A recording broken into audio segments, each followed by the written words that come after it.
திட்டம் போட்டு செயல்படுத்தப்படுகிற ஒரு திட்டமாக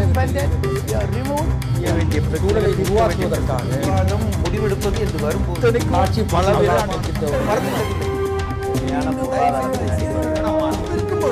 எதிர்த்து பேசிட்டு வணக்கம். நேர்பட பேசு நிகழ்ச்சிக்கு உங்களை அன்போடு வரவேற்கிறோம். முன்னாள் முதலமைச்சர் ஜெயலலிதா அவர்களின் வழக்கு, தண்டனை, பதவி நீக்கம், அதை அடுத்து ஸ்ரீரங்கத்தில் நடக்கக்கூடிய இடைத்தேர்தலில் 4 முனை போட்டி ஏற்பட்டிருக்கிறது. முன்னெப்போதும் இல்லாத தேர்தல்களை விட இந்த இடைத்தேர்தல் அரசியல் ரீதியாக முக்கியத்துவம் வாய்ந்த ஒரு தேர்தலாக கருதப்படுகிறது. அஇஅதிமுகவை பொறுத்தவரையிலும் வழக்கு, தண்டனை, பதவி நீக்கம் என்பதை கடந்து அவற்றால் தங்கள் கட்சிக்கு எந்த பாதிப்பும் இல்லை, சேதாரமும் இல்லை, தங்கள் செல்வாக்கு அப்படியே இருக்கிறது என்பதை நிரூபிக்க வேண்டிய கட்டாயம் அதிமுகவுக்கு. எதிர்க்கட்சியான திமுகவுக்கு தாங்கள் களத்தில் நிற்கிறோம், நாங்கள் தான் அதிமுகவுக்கு மாற்று என்று காண்பிக்க வேண்டிய ஒரு கட்டாயம்.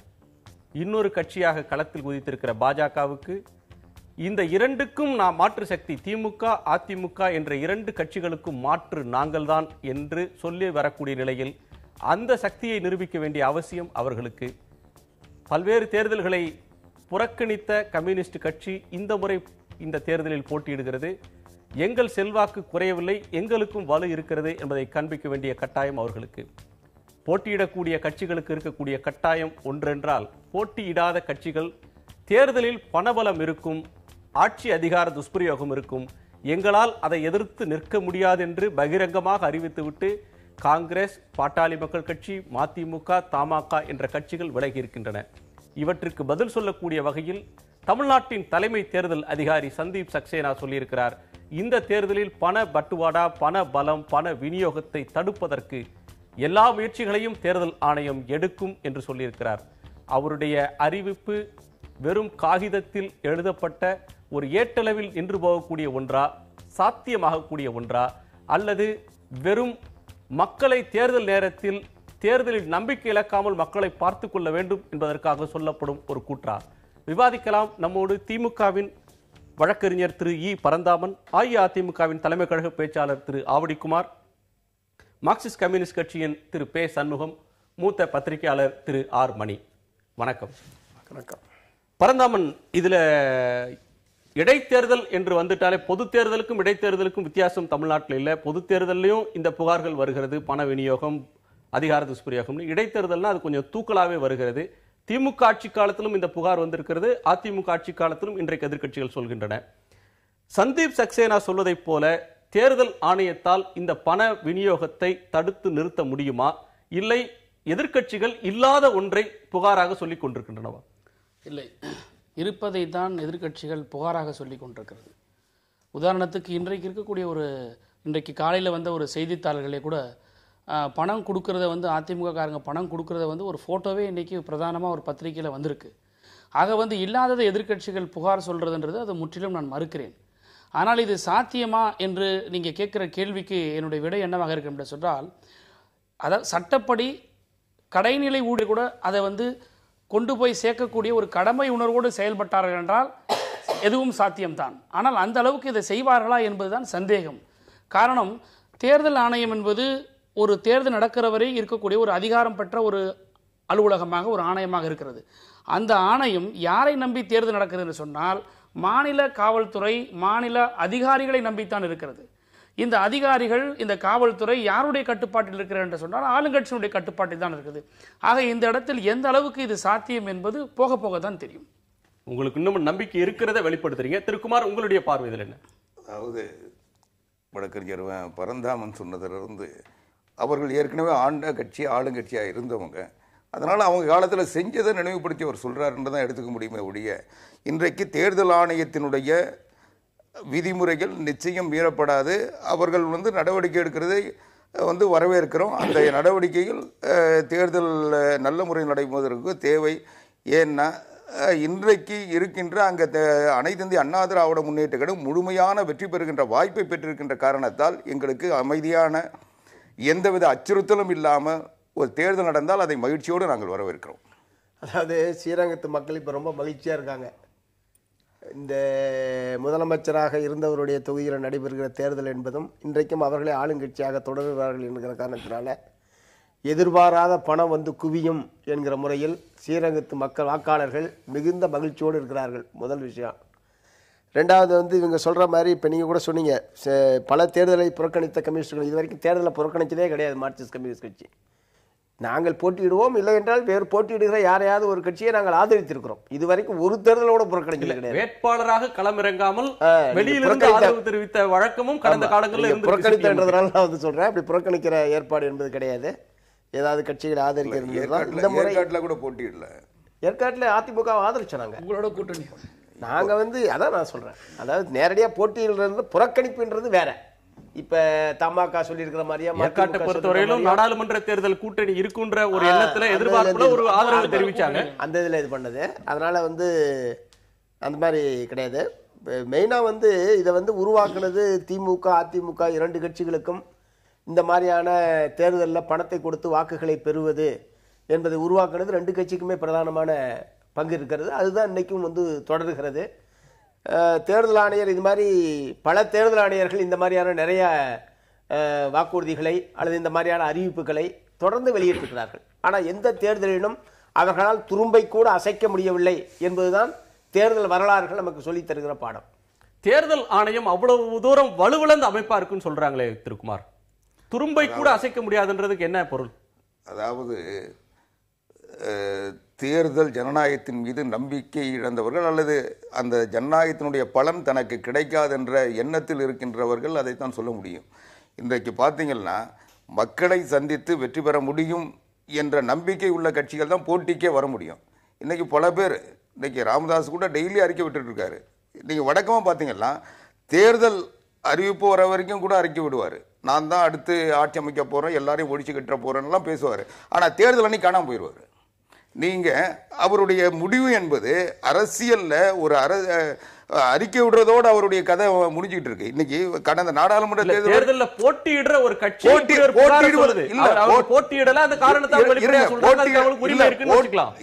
போட்டியிட கூட தகுதி இல்லாதவர்கள் என்று தகுதி இல்லை என்று நினைத்துக் கொண்டிருப்பவர்கள் இது போன்ற குழப்பமான அறிக்கைகளை வெளியிட்டு ஒரு நாட்டில் வந்து தேர்தல் முறையை வந்து பலகீனப்படுத்தி கொண்டிருக்காங்க.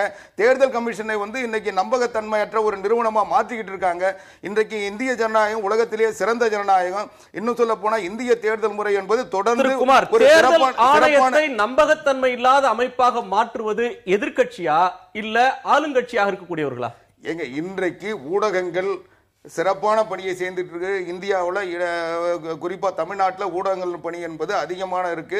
இன்றைக்கு ஒரு நிகழ்வு ஏதாவது நடந்தால் உடனடியாக அதை வெளிப்படுத்தக்கூடிய அளவுக்கு ஊடகங்கள் பணி இருக்கு. அப்படி இருக்கின்ற பொழுது அப்படி தவறு நடந்தால் அதை சுட்டி காட்டி அதற்கு பிறகு நடவடிக்கை எடுப்பதற்கு சட்டத்தில் இடம் இருக்கிறது. அதையெல்லாம் செய்யறதை விட்டுட்டு தேர்தல் நடக்கிறதுக்கு முன்னே இது இப்படி நடக்கும் அப்படி நடக்குன்னு ஒரு கற்பனையான இவங்களா இல்லாத ஒன்று இன்னைக்கு பேசுகின்ற பொழுது எல்லாம் சொன்னாங்க. திமுக அண்ணா திமுக ஆட்சிகளில் தான் இது நடந்தது. காங்கிரஸ் ஆட்சி காலத்தில் நடந்தது. குடியாத்தத்தில் 1956 பெருந்தலைவர் காமராஜர் போட்டியிட்ட போது அப்பவே 2 ரூபாய் கொடுத்தாங்கன்னு குற்றச்சாட்டு. அன்னைக்கு கம்யூனிஸ்டுகள் சார்பில் வி கே கோதண்டராமன் போட்டியிட்டார். காங்கிரஸ் கட்சி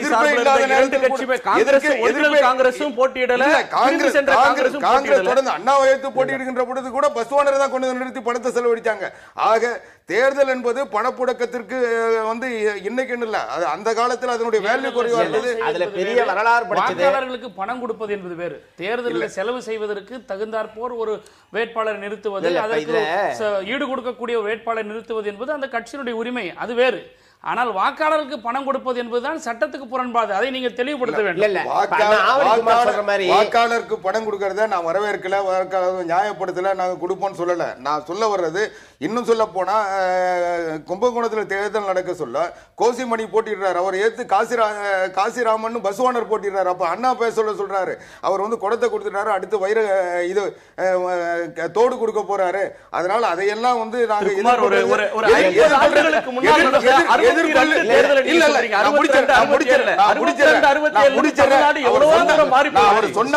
இதையெல்லாம் எதிர்கொள்ளுகின்ற வலிமை உள்ள ஒரு ஏழை தொண்டனை தான் நிறுத்தி இருக்கிறேன். அதையெல்லாம் வந்து என் தொண்டை எதிர்கொள்வான்னு சொன்னார் அண்ணா. அந்த நம்பிக்கை இன்னைக்கு மற்றவங்களுக்கு இல்ல. அண்ணா ஆவடிக்குமார் சொன்னாரு, நடைபெற்று முடிந்த நாடாளுமன்ற தேர்தலில் தமிழ்நாடு பூரா அனைவருக்கும் தெரிஞ்ச விஷயம், குறைந்தபட்சம் 200 ரூபாய் ஒவ்வொரு வாக்காளருக்கும் என்று அதிமுக கொடுத்து தான் அந்த வெற்றியை பெற்றது என்பது அனைவருக்கு தெரிஞ்சது. 144 தடை உத்தரவு போட்டு போலீஸ்காரர்கள் பூரா, அதாவது முதல் 2 நாள் வரைக்கும் வண்டிகளை பூரா செக் பண்ணாங்க. தேர்தலுக்கு 2 நாளைக்கு வந்து ரோட்டில் எந்த போலீஸ்காரரும் கிடையாது, எந்த செக் போஸ்ட்டும் கிடையாது. எல்லாத்தையும் எடுத்துட்டு வீட்டுக்கு தலா ஒரு ஓட்டுக்கு 200 ரூபான்னு கொடுத்தாங்க. அது யாருக்கும் வந்து ரகசியம்லாம் கிடையாது. நான் இப்பயும் என்ன சொல்ல விரும்புகிறேன்னா, இவ்வளவு உறுதியான வெற்றி இருக்குன்னா எதுக்கு ஒட்டுமொத்த அமைச்சரவே அங்கே போய் தெருவில் கிடக்குது? ஒரு தெருவுக்கு ஒரு அமைச்சர் உட்காந்து மாநிலம் முழுவதும் ஆயிரக்கணக்கான அதிமுக ஊழியர்கள் கொண்டு வந்து அங்கே போட்டு எதுக்கு நீங்க தேர்தல் வாக்கு பாக்குறீங்க? வெற்றி உறுதின்னு சொன்னா எதுக்கு பேர் அங்கே போய் உட்காந்துருக்கீங்க? வெற்றி உறுதினா வீட்டில் உட்காந்துருக்க வேண்டியதுன்னா ஒரு அமைச்சரவே போய் எங்க தேர்தல் நடத்துமா? அதாவது அமைச்சர்கள் கட்சியுடைய தொண்டர்கள்ன்ற வகையில் அவங்க கடமையை செய்ய போறாங்க. அதுக்காக வந்து அமைச்சர்கள் போய் பணி செய்யக்கூடாதுன்ற எந்த தேர்தல் விதிமுறையும் இல்லை. அந்த விதிமுறை இருந்தால் நான் கடைபிடிப்போம். இதுக்கு முன்னே வந்து எந்த முன்னுதாரணம் வேற இல்லை. ஆக இது முழுக்க முழுக்க எங்களுடைய கட்சி. இன்னைக்கு எங்களுடைய பொதுச் செயலாளர் அந்த போட்டியிட்ட தொகுதி அவருடைய சார்பாக இன்றைக்கு ஒவ்வொரு தொண்டனும் அந்த உரிமையோடு அங்கே போய் வாக்காளர்களை சந்தித்து இந்த அவர்களுக்கு ஏற்பட்ட பாதிப்பை, இன்னைக்கு ஏற்பட்ட அரசியல் சூழ்நிலையை அவங்களிடத்தில் விளக்க வேண்டிய கடமை எங்களுக்கு. ஸ்ரீரங்கத்துல மட்டும் இல்ல, தமிழ்நாட்டுல எந்த தொகுதியில இடைத்தேர்தல் நடந்தாலும் எல்லா அமைச்சர்களும் போறாங்க. இன்றைக்கு இருக்கக்கூடியதுல எல்லா எம்பிக்கள், 60க்கும் மேற்பட்ட எம்எல்ஏக்கள், மேயர்கள், இப்படி அதிகாரம் பெற்றவர்களோ அவ்வளவு பேர் இருக்கிறது ஒரு பண்பாடாகவே மாறிடுச்சு. கோடிக்கணக்கான தொண்டர்கள் இருக்கிற கட்சி அது. அதனால ஆள் இல்லாத கட்சி கிடையாது. நான் என்ன கேட்க விரும்புறேன்னா, அமைச்சர்கள் போறதன் மூலமாக அதிகார துஷ்பிரயோகம் நடைபெறுவதற்கான சகல விதமான வாய்ப்புகளும் இருக்கிறது. அமைச்சர் அவர் இன்னைக்கு அமைச்சர் தான், கொடி போடாத அந்த சிவப்பு சுழல் விளக்கு இல்லாத இதுல வேணா போலாமே தவிர, அரசு கொடியை பயன்படுத்தலாம போகலாமே தவிர, அவர் இன்னைக்கு அமைச்சர் தான். இவருக்கு கீழே தான் அங்க இருக்கிற அதிகாரிகள் பூரா நாளைக்கும் 16ஆம் தேதிக்கு பிறகு வேலை செய்ய போறாங்க. அதனால அதிகார துஷ்பிரயோகம் நடைபெறுவதற்கான சகல விதமான வாய்ப்புகளும் அமைச்சர்கள் போறதால நான் என்ன கேட்க விரும்புறேன், அமைச்சர்களை தவிர்த்து இதர தொடர்பு போய் வேலை செய்யுங்களா?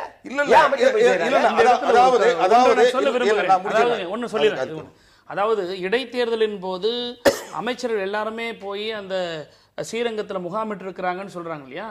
அரசியல் கட்சியில வந்து அமைச்சராக இருக்கக்கூடியவங்க வந்து தேர்தல் பணி ஆற்றக்கூடாது என்பது எதுவும் சட்டம் கிடையாது. அப்படி இருந்தால் பாதுகாப்பு பின்பற்றும் நண்பர் ஆவடிக்குமார் அவர் சொல்றார். ஒன்றை அவர்கள் புரிந்து கொள்ள வேண்டும். இன்றைக்கு அவர்கள் அரசாங்கத்தை நடத்தி கொண்டிருக்கிறார்கள்.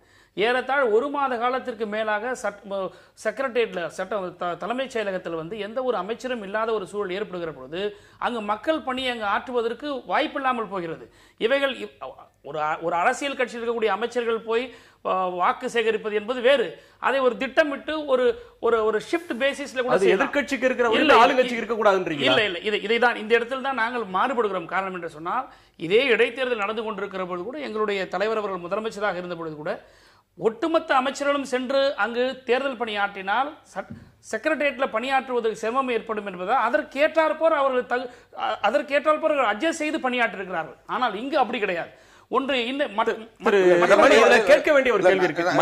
ஒரே ஒரு பதில் மட்டும் சொல்றேன். இன்றைக்கு முதலமைச்சர் போகல, முதலமைச்சர் இருந்து பணியாற்றிக்கிட்டு தான் இருக்காரு. அமைச்சர்கள் கூட நேற்றைக்கு கூட 3 அமைச்சர்கள் இருந்தாங்க. இன்னைக்கு 4 அமைச்சர்கள் கோட்டைக்கு வந்தாங்க, கோட்டையில நிகழ்ச்சியில கலந்துட்டாங்க. இது வந்து பிரச்சனை இல்லை. நான் என்னன்னா, மற்றவர்கள் யாரும் கடைபிடிக்க முடியாத ஒரு விதியை அதிமுக கிட்ட மட்டும் எதிர்பார்க்க வேண்டிய ஒரு குடியரசு தின விழா நிகழ்ச்சி, இதில் கூட வந்து சட்டப்படி புரோட்டோகால் படி அனைத்து அமைச்சர்களும் அங்கு இருக்க வேண்டும். அதை கூட அவர் தவிர்த்து விட்டு இவர்கள் பணியாற்றுகள் என்றால் இவர்கள் சட்டத்தின்பால் என்ன ஒரு உறுதிமொழி எடுத்துக்கொண்டு ஒரு பணியாற்ற இல்ல. அதாவது அமைச்சர்கள் இருந்தாங்க, அமைச்சர்கள் எல்லாரும் இருக்கணும்ன்றது வேற. வந்து அதாவது அவங்க அமைச்சர்களுக்குரிய பணியை அவங்க செய்யறாங்க, அதே மாதிரி கட்சிக்குரிய கடமையை அவங்க செய்யறாங்க. அமைச்சர்கள் கட்சியில இருக்கிறதுனால கட்சியினுடைய பணியை செய்யக்கூடாது. இதோட இன்னொரு விஷயத்தை சேர்த்து பார்க்க வேண்டியிருக்கு. தமிழிசை சவுந்தரராஜன் பாஜகவோட மாநில தலைவர் சொன்ன ஒரு கருத்து இந்த நேரத்தில் விவாதத்துக்குரிய ஒன்று. இதுல 27 அமைச்சர்களும் அங்க சென்று முகாமிட்டிருக்கிறாங்க அப்படின்ற ஒரு புகார் எதிர்கட்சிகளால் வைக்கப்படுது. கட்சிக்காரங்க அவங்க வந்து கட்சி பணி ஆற்றுறதுக்கு எப்படி நீங்க தடை போட முடியும்னு திரு ஆவடிக்குமார் கேட்கிறார்.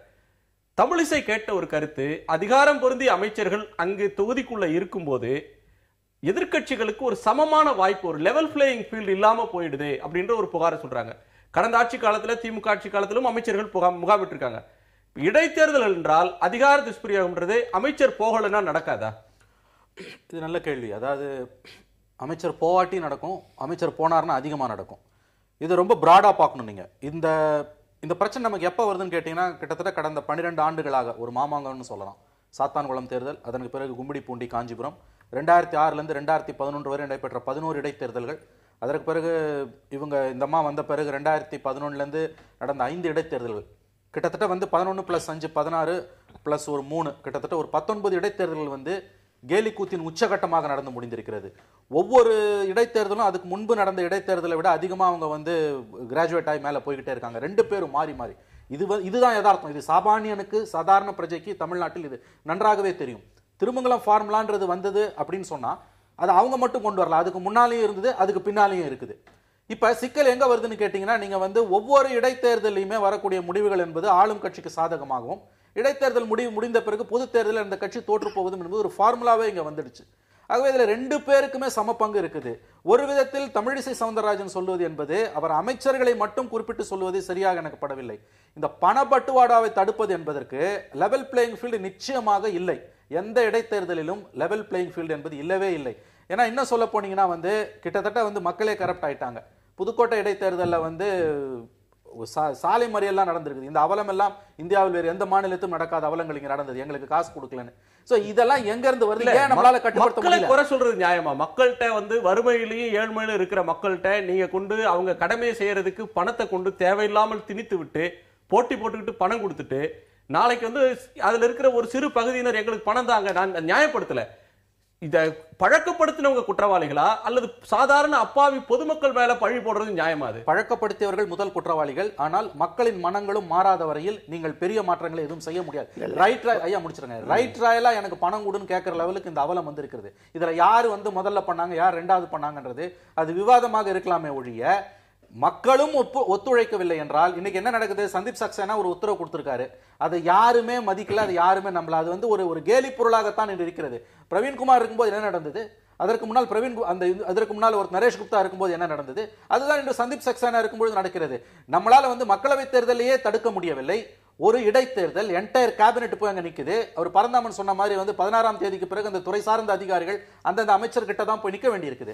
ஆகவே அவர்கள் எப்படி இந்த தாக்கீதுகளை அவர்கள் மேற்கொண்டு நடுநிலையாக செயல்படுவது என்பது அறவே சாத்தியம் இல்லாது. இது அதிமுக மட்டும் நான் சொல்லல, திமுக இருக்கும்போது இதே தான் நடந்தது. 2 பேரும் மாறி மாறி இதை தான் பண்ணிட்டு இருக்காங்க. இல்ல, கேட்க வேண்டிய ஒரு கேள்வி இருக்கு. மணி சொல்லக்கூடிய ஒரு கருத்து இதுல ஏன் இவ்வளவு மும்முரம் காட்டுறாங்க அப்படின்னா, கடந்த 15-20 ஆண்டுகளாக எம்ஜிஆர் காலத்துல இடைத்தேர்தல்கள்ல அந்த கட்சி தோற்றிருக்கிறது. அரிதாக 2 தேர்தலில் எதிர்க்கட்சிகள் வென்றிருக்கின்றன. திமுகவுடைய முந்தைய ஆட்சி காலங்கள்ல 96க்கு முந்தைய ஆட்சி காலங்கள்ல திமுகவும் ஆளுங்கட்சியாக இருக்கும்போது இடைத்தேர்தலில் தோற்றிருக்கிறது. ஆனா இப்போ ஒரு சிறிய இடைத்தேர்தல் அல்லது உள்ளாட்சி இடைத்தேர்தலில் கூட ஆளுங்கட்சி தோத்துறக்கூடாதுன்றதுல ஆள்ற கட்சிகள் முனைப்பா இருக்கிறாங்க. ஏன் அவ்வளவு பிரஸ்டீஜா எடுத்துக்கிறாங்க? இல்லை, பொதுவாக அது ஆட்சி மீதான ஒரு முடிவுன்ற மாதிரியான ஒரு தோற்றம் என்பது வருகிறது. இவ்வளவு நாள் அவங்க ஆண்டு கொண்டிருந்த அல்லது இவர்கள் எடுத்த நடவடிக்கைகள், அமல்படுத்திய திட்டங்கள், அதற்கான ஒரு மக்களுடைய தீர்ப்பு என்கிற முறையில் அது ப்ரொஜெக்ட் பண்ணுறதுனால இது எங்களுக்கு எல்லா விதமான அங்கீகாரமும் இருக்கிறது, மக்கள் பார் எங்களுக்கே வாக்களித்து விட்டார்கள் என்று சொல்வதற்கு அவங்க ஒரு சவாலாக எடுத்துக்கொண்டு இந்த பணியை ஆற்றுகிறார்கள். குறிப்பாக இந்த ஸ்ரீரங்க இடைத்தேர்தலை பொறுத்தவரை மிகப்பெரிய சவால் அவங்களுக்கு. ஏன்னா ஒரு ஊழல் குற்றச்சாட்டில் சொத்து குவிப்பு வழக்கில் தண்டனை பெற்று அவங்க இப்போ மேல்முறையீட்டு வழக்கு நிலுவையில் இருக்கக்கூடிய நிலையில் அந்த தேர்தல் நடைபெறுகிற போது, அதனால் நடைபெறுகிற தேர்தல் ராஜினாமாவோ அல்லது மரணம் அடைந்ததுனாலேயே காலியான இடத்தில் நடைபெறக்கூடிய தேர்தல் அல்ல. ஒரு அசாதாரணமான சூழலில் இந்த தேர்தல் நடைபெறுகிற காரணத்தினால் அவர் ஏற்கனவே போட்டியிட்டு வாங்கிய வாக்குகளை விட பல்லாயிரக்கணக்கான வாக்குகள் கூடுதலாக பெற வேண்டும் என்கிற சவாலோடு தான் அவர்கள் அந்த பணியை துவக்கி இருக்கிறார்கள்.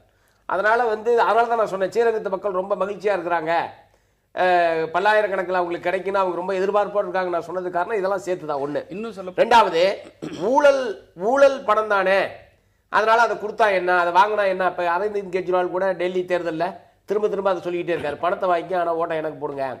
தேர்தல் ஆணையம் கூட கடுமையாக கணிச்சிருக்கிறாங்க, அந்த மாதிரி சொல்லக்கூடாதுன்னு சொல்லி. இந்த மாதிரி கரப்ட் ஆக்குனது முதல்ல அரசியல் கட்சிகள், குறிப்பாக ஆளுங்கட்சி யாராக இருக்காங்களோ அவங்க கரப்ட் ஆக்கியிருக்காங்க. அதில் வித்தியாசம் ஒன்றும் கிடையாது, அவங்க கரப்ட் பண்ணியிருக்கிறாங்க. பாமர மக்கள் நிறைந்த நம்மை போன்ற மாநிலத்தில், நாட்டில் இந்த மாதிரி மக்கள் வந்து ஒரு 1500 வந்து அவங்க பாமர மக்கள் வாழ்நாள்லயே- மட்டும் இருக்கிற மாநிலம் சொல்ல முடியாது. படித்தவர்கள் அதிகம் இருக்கிற மாநிலம் தமிழ்நாடு. இந்த இடத்துல ஒண்ணே பாமர இந்தியாவிலே மக்கள் கேரளா இருக்கிற அடுத்த 90% மேல லிட்ரஸி இருக்கிற ஸ்டேட் தமிழ்நாடு. ஆளுங்கட்சி இந்த இல்ல, மாநிலத்தை சொல்லலாம். மற்ற மாநிலம் எப்படி பார்க்கும், மற்ற மாநிலத்துக்காரங்க வெளிநாட்டுக்காரங்க இதை எப்படி பார்ப்பாங்க அப்படின்றது ஒரு ஆமா, இந்தியாவிலே- வேதனைக்குரிய வெட்கக்கேடான ஒரு விஷயமான இடைத்தேர்தல் மாறிட்டு ஒரு நிமிஷம். அதாவது நீங்க ஒரு பாயிண்ட் சொன்னீங்க, அதாவது வந்து ஏன் வந்து இடைத்தேர்தலை இவ்வளவு பிரஸ்டீஜா எடுத்துக்கிறாங்க. இது வந்து ஒரு விதத்துல வருத்தப்பட வேண்டிய விஷயம் என்னன்னு கேட்டீங்கன்னா, நீங்க வந்து அதன் போக்கிலேயே இடைத்தேர்தல்களை விட்டீங்கன்னா அது வந்து ஆட்சிக்கு விடக்கூடிய ஒரு எச்சரிக்கை மணியாக இருக்கும். பொது தேர்தலை நீங்க ஜெயிக்கலாம். அப்படிதான் முன்பெல்லாம் நடந்திருக்குது. இதை வந்து ஒரு ரொம்ப மயோபிக் வியூ வாங்க, ரொம்ப குறுகிய பார்வையில பார்த்து நீங்க சொன்ன மாதிரி வந்து ஒரு உள்ளாட்சி இடைத்தேர்தலில் கூட நான் தோற்றக்கூடாதுன்னு நினைக்கிறது எங்க போய் முடியுதுன்னு கேட்டீங்கன்னா பொது தேர்தலில் போய் முடியுது உங்களுக்கு. இதை வந்து நீங்க இடைத்தேர்தல்களை வந்து நீங்க வந்து ஒரு ஸ்டாக் டேக்கிங் மாதிரி எடுத்துக்கிட்டீங்கன்னா உங்களுக்கு லாங் டர்ம்ல நல்லது இருக்கும். ஆனா ரெண்டு பேருமே அதை ஏத்துக்க தவறியதன் விளைவை இல்ல 2010 நீங்க சொல்றது உண்மை. 2011 சட்டமன்ற தேர்தலில் திமுக எதிர்க்கட்சி அந்தஸ்தை கூட பெற முடியல. ஆனால் அதற்கு சில மாதங்களுக்கு முன்னால் நடந்த பெண்ணாகரம் இடைத்தேர்தலில் பல்லாயிரக்கணக்கான கட்சி ஒரு நிமிஷம், நான் அதை தான் சொல்றேன். தயவு செய்து நீங்கள் இடைத்தேர்தல்களை அதன் போக்கிலேயே விட்டீர்கள் என்றால் அந்தந்த ஆளும் கட்சிகளுக்கு அது நன்றாகத்தான் முடியும். பொது தேர்தலில் இவர்கள் அந்த சிறிய தோல்வியை கூட ஏற்றுக்கொள்ள மறுத்து செயற்கையாக இது போன்ற காரியங்களை செய்வது எங்க வந்து நின்று இருக்குன்னா இன்னைக்கு மாநிலத்துல ஜனநாயகத்தையே கேலி குத்தாக்குறதுல வந்து முடிஞ்சிருக்குது. நாம் தொடர்ந்து விவாதிக்கலாம். இதுல பேசுவதற்கு நிறைய அம்சங்கள் இருக்கு. ஒன்று, ஊழல் வழக்கில் ஜெயலலிதா அவர்கள் தண்டிக்கப்பட்டதால் இந்த தேர்தல் திணிக்கப்பட்டிருக்குதுன்னு சொல்ற தமிழிசை, ஸ்ரீரங்கம் தொகுதி மக்கள் ஊழலுக்கு துணை போகாதவர்கள் என்பதை நிரூபிக்க ஒரு வாய்ப்பு கிடைத்திருக்குதுன்னு சொல்றாங்க. இப்படியான ஒரு வாய்ப்பு அங்கு வருமா அப்படின்ற ஒரு கேள்வி. இன்னொன்று, இடைத்தேர்தல் என்று வந்து விட்டாலே ஒரு ஆட்சியினுடைய செயல்பாடுகள் எதிர்க்கட்சியின் செயல்பாடுகள் அப்படின்ற வாத பிரதிவாதங்கள் நடக்காம அதிகார துஷ்பிரயோகம், பணம், இது மாதிரியான விஷயங்கள் மட்டுமே நாம பேசுற ஒரு நிலைமைக்கு இந்த இடைத்தேர்தல்கள் சுருங்கி போயிடுச்சே. அது எதனால? ஒரு எதிர்க்கட்சி அப்படின்ற ஒன்று இந்த தேர்தலில் களம் குதித்திருக்கிறது. 4 முனை போட்டி இருக்கு. ஆனா இதுல ஒரு இடைத்தேர்தல் அப்படின்னு வருகிற போது, இடைத்தேர்தல்ன்றது எடை தேர்தல், ஒரு ஆட்சியை எடை போடக்கூடிய தேர்தல் அப்படின்னு கடந்த காலத்துல பேசப்பட்டது நினைவுக்கு வருது. ஆனா இப்போ பத்திரிகை செய்திகளை பார்த்தா போலி வாக்காளர்களை சேர்த்திருக்கிறாங்க, பணம் கொடுக்க திட்டமிட்டிருக்காங்க, அதிகார துஷ்பிரயோகம் பண்றாங்க, இது மாதிரியான புகார்களை தான் திமுக தரப்புல சொல்றீங்களே தவிர ஆட்சியை விமர்சித்து இந்த தேர்தலுடைய விவாத பொருள் இது அப்படியான ஒரு விஷயத்தை திமுக முன்வைக்கலன்னா அதுக்கு என்ன காரணம்? அதாவது ஆட்சியை விமர்சிப்பதற்கு ஒன்றும் இல்லை அப்படின்றதுனால இந்த மாதிரி மற்ற புகார்களை திமுக சொல்லுதா? இல்லை, நீங்கள் சொல்ற 2 விதமான கேள்வி உங்களுக்கு. இந்த ஆட்சியை பற்றின விமர்சனங்கள் வைக்கலன்றதை விட வைக்காம இது போன்ற புகார்கள் சொல்வதுதான் திமுகவினுடைய அந்த குற்றச்சாட்டுகளுக்கான அடிப்படை காரணங்களான்னு நீங்கள் கேட்டிருக்கீங்க. இதில் கடந்த 24ஆம் தேதி அன்னைக்கு திருவரங்கத்தினுடைய திமுகவினுடைய தேர்தல் பணிமுனையை தொடங்கி வைத்துட்டு எங்களுடைய கழகத்தினுடைய பொருளாளர் அவர்கள் இந்த அரசாங்கத்துக்கு கொடுக்கக்கூடிய ஒரு சவாலாக இந்த இடைத்தேர்தல் எந்த காரணத்திற்காக வந்தது என்று சொல்லியிருக்கிறார். இது சாதாரண ஒரு சூழலோ அல்லது இந்திய நாட்டில் இதுதான் முதல் முறையாக இது போன்ற ஒரு ஊழல் வழக்கில் குற்றவாளியாக தண்டிக்கப்பட்ட ஒரு காரணத்தால் வருகிற தேர்தல். இந்த மக்கள் அளிக்கக்கூடிய வாக்கு ஊழலுக்கு ஆதரவான வாக்காக அமையுமா, உங்களுடைய வாக்கு எதிராக அமைய போகிறதா என்பதை நீங்கள் தீர்மானித்து ஒரு நல்ல ஒரு பாடத்தை புகட்ட வேண்டும் என்று மட்டுமல்லாமல் இந்த அரசு செய்யக்கூடிய பல்வேறு காரணங்கள், செயல்படாத இந்த அரசு, இன்னும் சொல்ல போனால் இந்த அரசாங்கமே செயல்படவில்லை என்று சொல்லி குற்றச்சாட்டுகளை வைத்து தான் அவர்கள் ஆரம்பித்திருக்கிறார்கள். இன்னும் சொல்ல போனால் பிரச்சாரங்கள் நாங்கள் ஆரம்பிக்க இருக்கிறோம். எங்களுடைய தலைவர்கள் இன்னும் அந்த களத்திற்கு சென்று பேசுகிற போது அந்த கருத்துக்கள் எல்லாம் வெளிவருவதற்கான வாய்ப்புகள் இருக்கும். உங்களை போன்ற ஊடகங்களும் இது போன்ற கேள்விகள் வருவதற்கான வாய்ப்புகள் அமையாது. திராவிட முன்னேற்ற கழகத்தை பொறுத்தவரை இந்த போலி வாக்காளர் பட்டியல் பணம் பட்டுவாடா செய்து என்பது ஒரு பெயருக்காக அல்லது கொடுக்க வேண்டும் என்பதற்காக கொடுக்கவில்லை. நாங்கள் ஆதாரத்தோடு கொடுத்திருக்கிறோம். கிட்டத்தட்ட 9000 வாக்காளர்கள் போலியாக சேர்க்கப்பட்டிருக்கிறார்கள். ஒரே பெயர் 2 இடத்தில் பதிவு செய்யப்பட்டிருக்கிறது. அந்த விலாசத்தில் இல்லாதவர்கள் இருந்து சென்றவர்கள் அதே இடத்தில் அந்த வாக்காளருடைய பெயர் அந்த இடத்தில் இருக்கிறது. மறைந்தவர்கள், இறந்து போனவர்கள், இவைகளெல்லாம் நாங்கள் இப்பொழுது கொடுக்கவில்லை. உங்களுக்கு தெரியும், கடந்த நவம்பர் டிசம்பரில் பொது வாக்காளர் பட்டியல் திருத்தம் பணி நடைபெற்ற பொழுது கூட நவம்பர் 5ஆம் தேதி அன்றைக்கு நாங்கள் சந்தீப் சக்சேனா அவர்களை முறைப்படி திராவிட முன்னேற்ற கழகம் சந்தித்து தமிழ்நாடு முழுவதும் இது போன்ற பிரச்சனைகள் இருக்கிறது என்பதை நாங்கள் ஆதாரத்தோடு கொண்டு போய் கொடுத்தோம். அவர் எங்களிடத்தில் கொடுத்த உத்தரவாதம் என்னவென்று சொன்னால், ஜனவரி 5ஆம் தேதி வரக்கூடிய பொது வாக்காளர் பட்டியல் திருத்துகிற பொழுது இந்த பிரச்சனை இருக்காது என்று சொன்னார். இதற்கிடையில் திருவரங்கம் தொகுதியினுடைய தேர்தல் அறிவிக்கப்பட்ட பிறகு திருவங்கரத்துக்கு குறிப்பாக நாம் கொண்டு போய் கொடுத்திருக்கிறோம். இப்போது 9,000 வாக்காளர் பட்டியல் என்பது வெறும் ஒரு வார்த்தைகளாலோ அல்லது ஒரு 4 வரி ஒரு புகாராக கொடுக்கவில்லை, ஆதாரத்தோடு தான் கொடுத்திருக்கிறோம். ஆக இவைகளெல்லாம் திராவிட முழக்கம் ஏதோ பொத்தாம் பொதுவாக செயல்படுகிறது என்பது சொல்வது தவறான கருத்து. அதாவது தேர்தலை கண்டு பயப்படுகின்றவர்கள் தேர்தல் கமிஷனை தாக்க ஆரம்பிச்சிருக்காங்க. அதுதான் இதனுடைய நோக்கம். அதாவது வாக்காளர் பட்டியலில் குறைபாடுகள் இருக்குன்றது ஏறத்தாழ எல்லா தேர்தல்களிலும் நடக்கிற உண்மை. ஆனால் தேர்தலில் என்ன பண்ணுறாங்கன்னா 2 நாளுக்கு முன்னே கூட அந்த நீக்கப்பட்டவர்கள் அந்த வாக்காளர் பட்டியலில் பேர் இருக்கான், அதை கோடு போட்டு அதுக்கு ஒரு லிஸ்ட்டு தருவாங்க.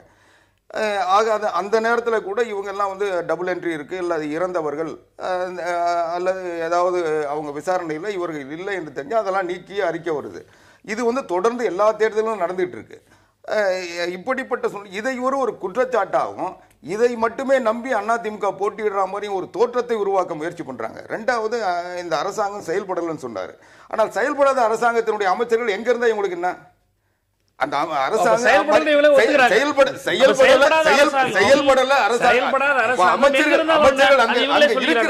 செயல்படாத அமைச்சர்கள் அங்க இருந்தா இவங்களுக்கு கோட்டையில இருந்தா அவங்க கட்சி வேலையா செய்யறாங்க. நீங்க பேச சொல்ல நான் குறிக்கல, ரெண்டு பேரும் பேசினா புரியாது. அதனால நீங்க சொல்ல நான் குறிக்கிடல, நீங்க எது வேணா சொல்லுங்க, நான் பதில் சொல்றேன். அந்த நிலையில் இவங்க ஆக அந்த குற்றச்சாட்டு என்பது உள்நோக்கத்தோடு சொல்றதுன்றதுதான் உண்மை. ரெண்டாவது, இவர்கள் தேர்தலில் போட்டியிடணும்னா இன்னைக்கு அதிமுக 50 பேர் அறிவிச்சிருக்கு, அதுல அமைச்சர்கள் இருக்கிறாங்க. ஆனா நாங்க பகிரங்கமா அறிவிச்சுட்டு தான் அனுப்பிச்சோம். அவங்க அறிவிக்காம போயிருந்தாங்கன்னா இவங்க யாரும் அந்த விவாதத்துக்கு வரப்போறது இல்லை. ஆனால் அறிவிக்க சொல்லியே நாங்க அதுல முறைகேடு இல்லாமல் விதிகளுக்கு உட்பட்டு செயல்படுறோன்றதுதான் உண்மை. ரெண்டாவது, திமுக 82 பேர் அறிவிச்சிருக்கு. 82 பேர் அறிவிச்சு இன்னைக்கு தினமலர்ல தெளிவா எழுதியிருக்காங்க. ஒவ்வொருத்தரும் 20 லட்சம் ரூபாய் செலவழிக்க வேண்டும் என்று வசூல் செய்து கொண்டு போக வேண்டும் என்று கட்டளை பிறப்பிக்கப்பட்டு 20 லட்சம் ரூபாய் ஒருத்தர் கொண்டு போறாங்க. 82 பேர் 20 லட்சம் ரூபாய் கொண்டு போனாங்களா? யார் பணம் கொடுக்க போறாங்க?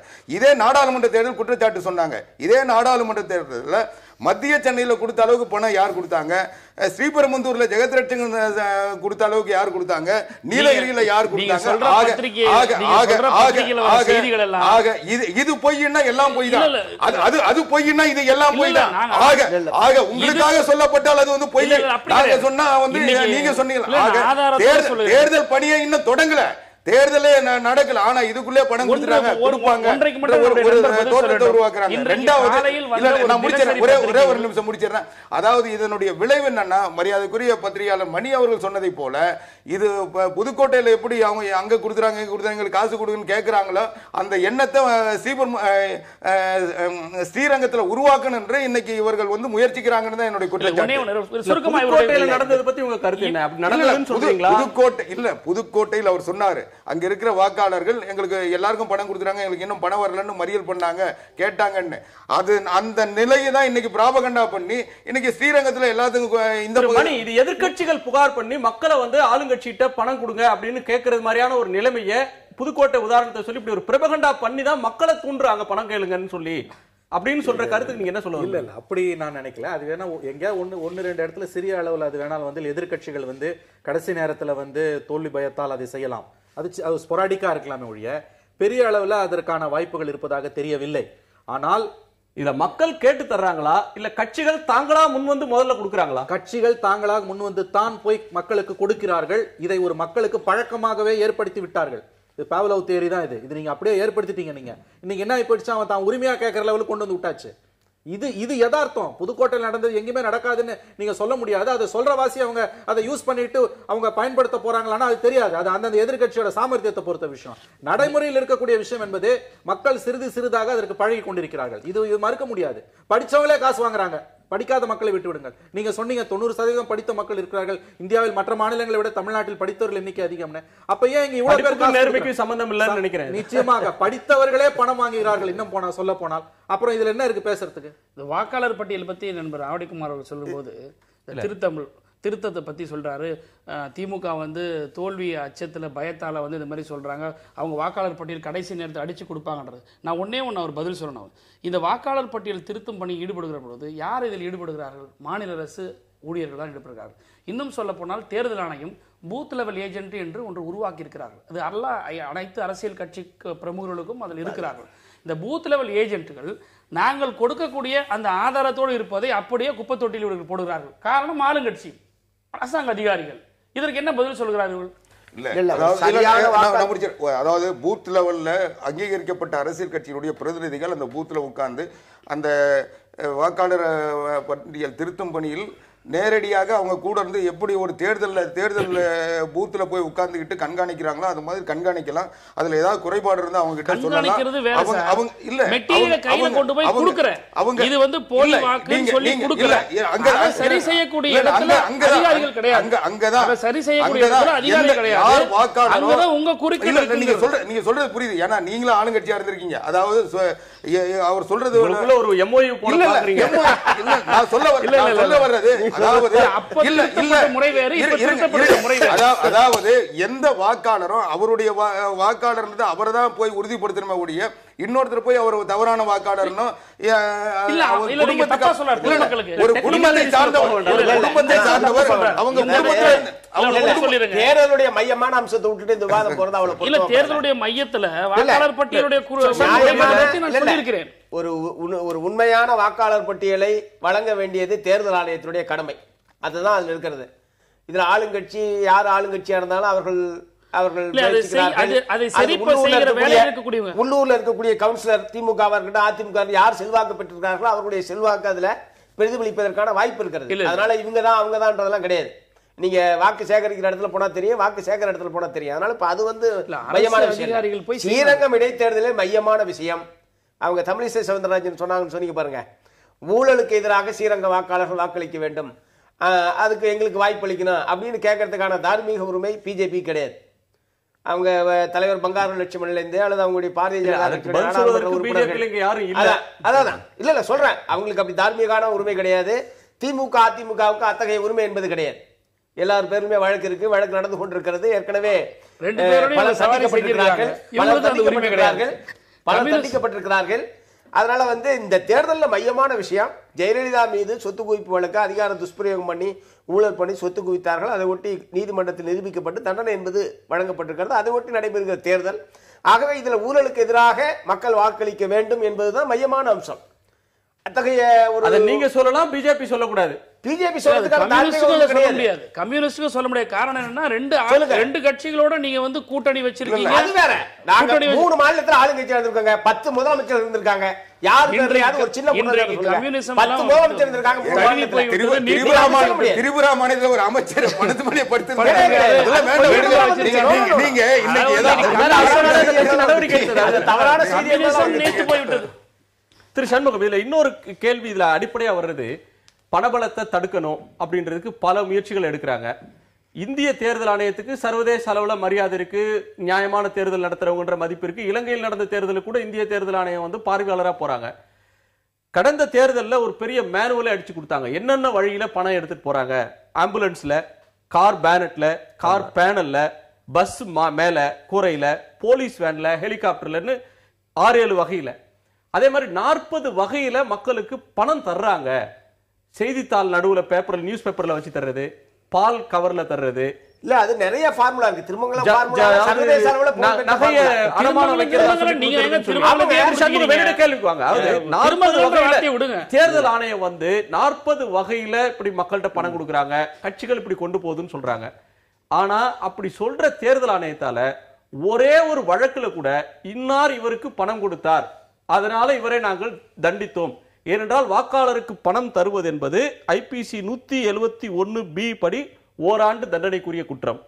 இன்னொன்று அதே குற்றப்பிரிவுல 171C படி ஒரு வாக்காளரை இன்ஃப்ளூயன்ஸ் பண்ணாங்க, அதுக்கு ஓராண்டு சிறை தண்டனை அபராதம் இருக்கு. இப்படி யாருக்காவது கொடுத்திருக்காங்களா? அப்படி கொடுக்காம போனா அதுக்கு யாரோட காரணம்?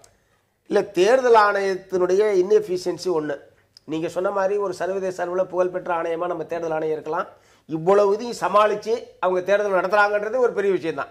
இவ்வளவு பணபலத்துக்கு மத்தியில், அதிகார பலத்துக்கு மத்தியில், அதிகார துஷ்பிரயோகத்துக்கு மத்தியில் அவங்க தேர்தல் நடத்தி முடிக்கிறாங்க இவ்வளவு பெரிய நாட்டில்ன்றது பாராட்டப்பட வேண்டிய விஷயம். அந்த முறையில் தேர்தல் ஆணையத்தினுடைய திறமையை வந்து நான் குறைச்சி மதிப்பிடலாம். ஆனால் அவங்க சொல்ற மாதிரி என்னென்ன வழிகளெல்லாம் போகுதுன்னு தெரிஞ்சா கூட அவங்களால தடுப்பதற்கான எந்த மெஷினரி அவங்கள்ட்ட கிடையாது. எல்லா மெஷினரியுமே அந்தந்த மாநில அரசாங்கத்துடைய கட்டுப்பாட்டில் தான் இருக்குது. அவங்களுக்கென்று மெஷினரியே கிடையாது. தேர்தல் ஆணையத்துக்கென்று தனி மெஷினரியே கிடையாது. ஆணையர் வேணால் அவராக இருக்கலாம், தலைமை தேர்தல் ஆணையர் அல்லது மத்திய தேர்தல் ஆணையர். மற்றபடி அதனுடைய ஊழியர்கள் பூராவுமே காவல்துறையாக இருக்கட்டும், வருவாய்த்துறையாக இருக்கட்டும், பள்ளி கல்வித்துறையாக இருக்கட்டும், இவங்க பூராவே மாநில அரசாங்கத்துடைய கட்டுப்பாட்டில் தான் இருக்கிறாங்க. நாளைக்கு பணம் கொடுத்தாங்க போனாங்கன்னு நாளைக்கு வழக்கு நடந்தாலும் இந்த மாநில அரசுடைய இந்த அதிகாரிகள் தான் போய் சாட்சி சொல்லணும், மற்றவங்க தான் சாட்சி சொல்லணும். நிச்சயமாக அந்த மாதிரி யாரும் சொல்ல மாட்டாங்க. அதனால தான் இது வரைக்கும் தண்டிக்கப்படவே முடியல. சட்டம் இருந்தாலும் சட்டம் நடைமுறைக்கு வராததற்கான காரணம் தேர்தல் ஆணையத்துக்கென்று தனி மெஷினரி எதுவுமே கிடையாது. அகில இந்திய அளவிலும் சரி, மாநில அளவிலும் சரி. இதுல இன்னொரு அம்சம் இதுல பார்க்க வேண்டியது இருக்கு. முன்னாள் தலைமை தேர்தல் ஆணையர் குரேஷி காலத்தில் அவர் சொன்னது, இந்த பண பலம் பண விநியோகம் அப்படின்ற ஒன்றுதான் இந்திய தேர்தலில் மிகப்பெரிய பிரச்சனையாக இருக்கு, தீர்க்க முடியாத பிரச்சனையாகவும் அது இருக்குன்னு சொன்னார். இப்போ தேர்தல் ஆணையராக இருந்து விலகி போகிற பதவி இறங்கிய சம்பத் அவர் சொன்னதும் தமிழ்நாடு, கர்நாடகா உள்ளிட்ட இந்த 3 மாநிலம் தான் மிக மோசமான அளவில் பண பலம் இருக்கிறதுன்னு சொல்றார். அதை இன்னொரு வகையாகவும் நம்ம பார்க்கலாம். அவர் சொல்ற ஒன்றை, ராஜஸ்தான்ல பாராளுமன்ற தேர்தலில் ஜெயிச்ச பாஜக அதற்கு பிறகு நடந்த இடைத்தேர்தலில் அங்க தோக்குது, காங்கிரஸ் ஜெயிக்கிறது. இதே மாதிரியான நிலைமையை குஜராத்தில் எதிர்கட்சி ஜெயிக்குது, உத்தரப்பிரதேசத்தில் எதிர்கட்சிகள் ஜெயிக்கிறாங்க. ஆனால் தமிழ்நாடு மாதிரியான மாநிலத்தில் இது நடக்கிறது இல்லை. இந்த பண பலம்ன்ற ஒன்று அரசியல் கட்சிகள் இவ்வளவுதான் செலவு செய்யணும் அப்படின்னு கட்சிக்கு வரவு வர்ற வரையிலும் இதை தடுக்க முடியாதுன்னு சம்பத் சொல்றாரு. பிரச்சனை அங்கதான் இருக்கா? இல்ல, அங்க மட்டும் இல்ல. நான் இன்னொரு முக்கியமான விஷயம் சொல்றேன். குரேஷி ஒரு அற்புதமான ஒரு விஷயம் சொல்லியிருந்தாரு. பஞ்சாப்ல ஒரு காலத்துல எலெக்ஷன் நடத்த முடியுமான்னு நம்ம பயந்தோம், காஷ்மீர்ல பயந்தோம். மசில் பவர் இன்னைக்கு இந்தியன் டெமோக்ரஸிக்கு சேலஞ்சு கிடையாது, அதை நம்ம வெற்றி கொண்டுட்டோம். Money power is the biggest சேலஞ்சுன்றார் அவரு, அது உண்மை. ரெண்டாவது என்னன்னு கேட்டீங்கன்னா, நீங்க சொன்ன ஸ்டேட்ஸ் எல்லாம் கர்நாடகா, தமிழ்நாடு எல்லாம் பாத்தீங்கன்னா இப்ப சம்பத்து கூட ஓய்வு பெற்ற அதிகாரி கூட சொல்லியிருக்காரு. இங்க பாத்தீங்கன்னா ஹை growth ஸ்டேட்ஸ்ல இருக்கக்கூடிய மாநிலங்கள் இவற்றை நீங்க லோ growth ஸ்டேட்ஸ் சொல்ல முடியாது. அதனால அது பணப்புழக்கமும் அதிகமாக மற்ற காலங்களில் இருக்கிறது, வளர்ச்சி இருக்கிறது. மூன்றாவதா கோபால்சாமி சொன்ன ஒரு கருத்து ரொம்ப முக்கியமான கருத்து. அவர் சொன்னார், நீங்கள் 5 ஆண்டுகள் கருப்பு பணத்தை பத்தி கவலைப்படாம இருந்துட்டு கடைசி 15 நாள் தேர்தல் ஆணையம் மட்டும் இந்த கட்டுப்படுத்த வேண்டும் என்று நினைத்தால் அது எப்படி முடியும்? இன்னொரு விஷயம், நம்ம எல்லாருமே இதை பேசுறோமே, இந்த பணம் இந்த 2 கட்சிகளுக்கும் எங்கிருந்து வருகிறது? இவ்வளவு பணத்தை இவங்களால எப்படி செலவு பண்ண முடியுது? அதுக்கு இன்கம் டாக்ஸ் டிபார்ட்மெண்டோட ரோல் என்ன, சென்ட்ரல் ஏஜென்சிஸோட ரோல் என்ன?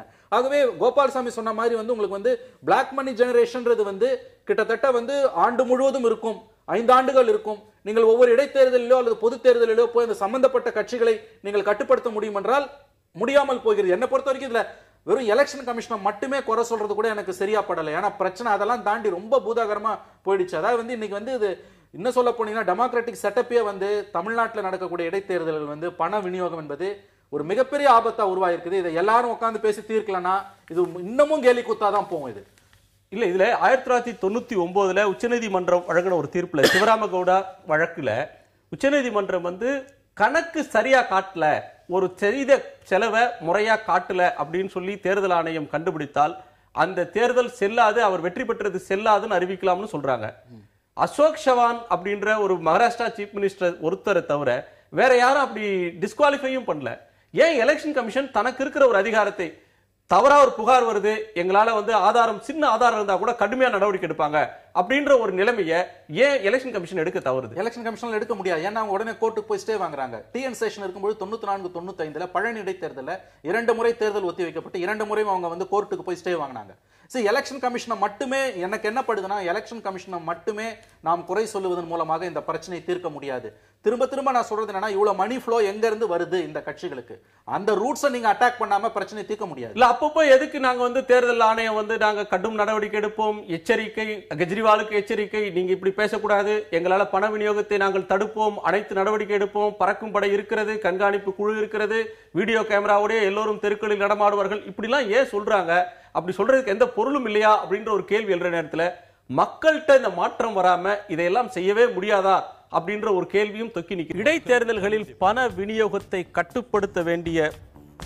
கட்டுப்படுத்த முடியும் என்று தேர்தல் ஆணையர் சொல்லியிருக்கக்கூடிய நிலையில் அப்படி கட்டுப்படுத்துவது சாத்தியமா, சாத்தியமில்லையா என்ற கேள்வியை நேயர்கள் முன்னால் வைத்திருந்தோம்.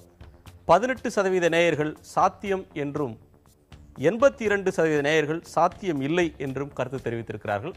அந்த நேயர்களுக்கு நன்றி.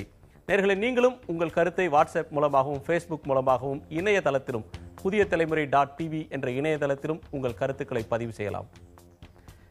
ஒரு அவநம்பிக்கை இதுல தெரியுது. ஸ்ரீரங்கம் இடைத்தேர்தலில் 82% பேர் பண விநியோகத்தை கட்டுப்படுத்தவே முடியாதுன்னு.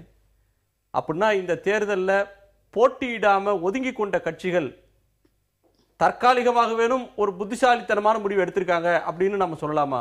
இல்ல அந்த மாதிரி அதை வந்து எடுத்துக்க முடியாது. அப்ப அவங்க சொல்ற மாதிரி இடைத்தேர்தலில் மட்டும்தான் பணபலம், அதிகார பலம், ஆள் பலம்ன்றது பொது தேர்தல் அப்படி இல்லைன்னு அவங்களால சொல்ல முடியுமா?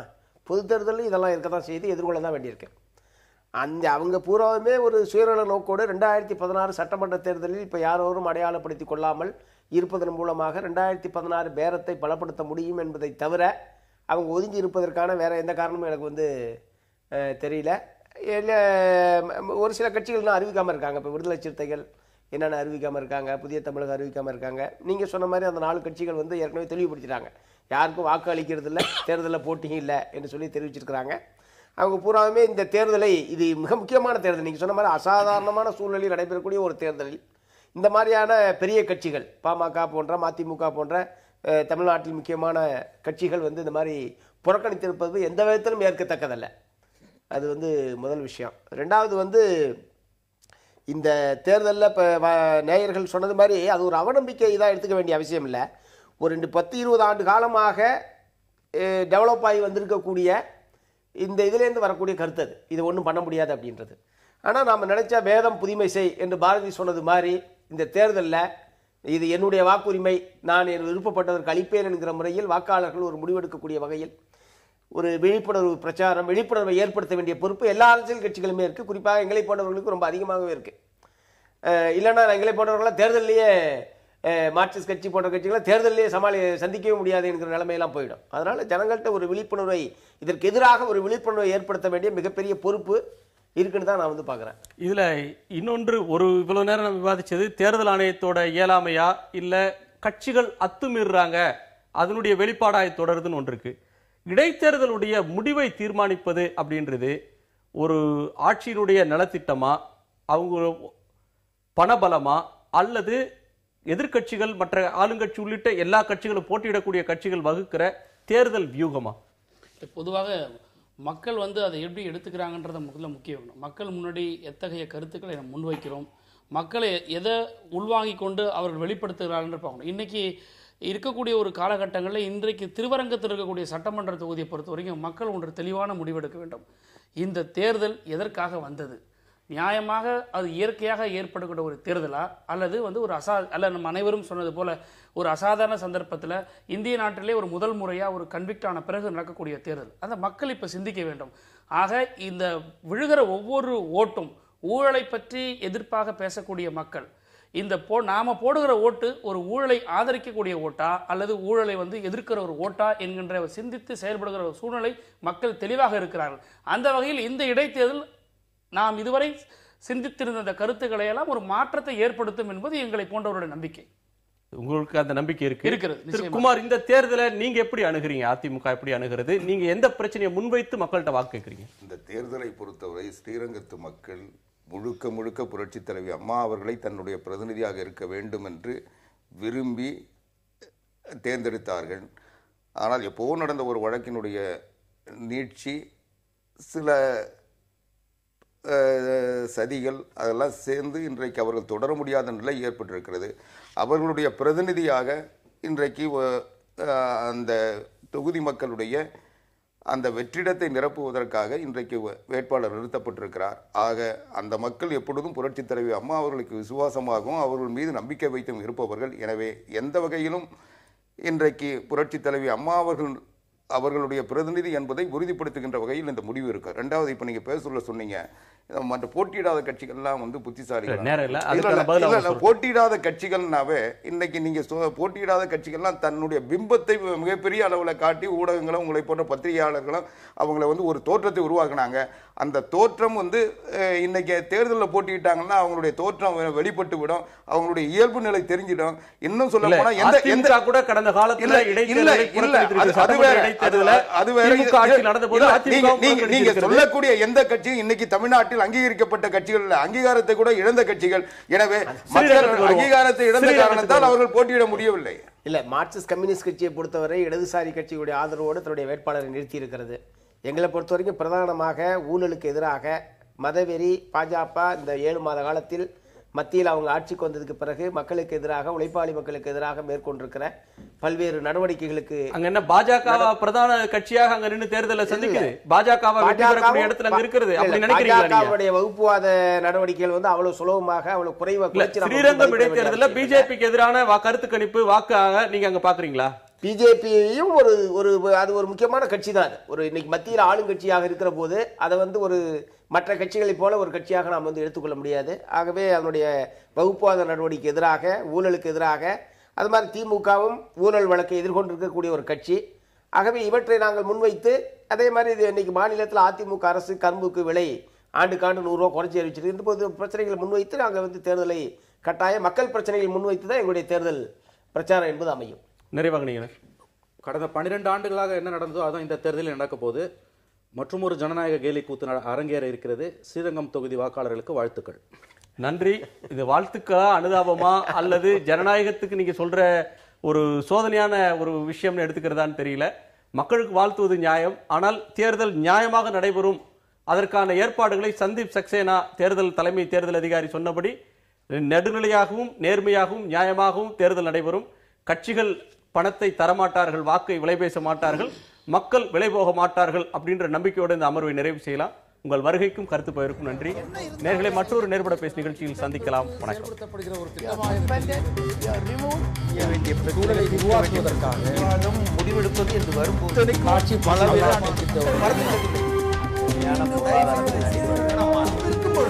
எதிர்த்து பேசிட்டு